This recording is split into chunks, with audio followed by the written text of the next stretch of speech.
There have been various representations of Buddha throughout the centuries. However, specific features have been consistently used to distinguish Buddha. By associating distinct physical characteristics, the image of Buddha becomes more easily recognizable. The Buddhist teachings could continually grow throughout South Asia by adapting to specific stylistic choices that were relevant to the time period or cultural practices. Additionally, deities were also secondary to Buddha, but helped spread its teachings to Eastern Asia and other countries. The following 5 pieces in our museum exemplify the different stylistic traits each region and time used to make their depictions of Buddha recognizable for the specific demographic. The Buddhist deity Achala Vidyaraja. Buddhism in Japan also acknowledges other Buddhist deities. This wooden sculpture of the deity Achala Vidyaraja, or Fudomayo in Japanese, depicts him in a frightening form, as Vidyaraja is a protector of Buddhism and all of its adherents. He holds a sword and rope in front of a flame to look menacing and purify evil. Buddhism in Japan has adapted to accommodate native folk religions. Buddhist deities from around the world range from enlightened Buddhists to regional spirits and local gods, aiding the adaptation of this religion across the globe. Head of a Buddha image. The Buddha image from which this head came from would have been between 4 and 6 feet tall, depending on whether the figure was seated or standing. This image would have been one of the largest bronze sculptures known from pre-modern India. Because of the difficulty and cost of casting such a large bronze, this image would seem likely to have held a prominent position in a major Buddhist monastery.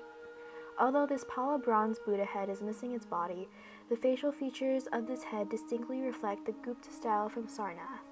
The most noticeable feature of this sculpture are the snail shell curls covering Buddha's head. Additional characteristics associated with Buddha also include the articulated monobrow and downcast eyes. On a smaller scale from around the same time period as the previous piece, this sculpture highlights how Buddhist ideology accepts other deities but treats them as secondary to the Buddha. Here we can see the smaller deities Brahma and Indra to either side of the larger figure, with Indra holding an honorific parasol over the Buddha. The Buddha shares the same characteristics as the head previously shown. Sculptures from the Bihar state date back to the Mauryan Empire and were mainly composed of bronze. The Bihar state has a rich history of sculptural arts. Standing Buddha with a devotee.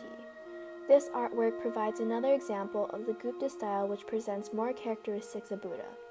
One of the most notable features of this sculpture is a small devotee figure positioned on the right side, symbolizing that this was an object of dedication. The sheer monastic robe reveals the outline of the body, and his right hand displays the gesture of reassurance, while his left hand holds the end of his robe. On the back of this image is an incised drawing of the stupa, beneath which is the so-called Buddhist creed. The Buddha has explained the cause of all things that arise from a cause.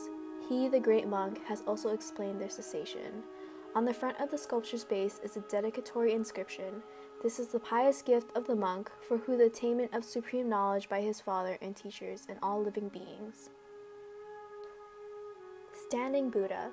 The last artwork presented in our gallery is a standing Buddha sculpture from the region of Gandhara.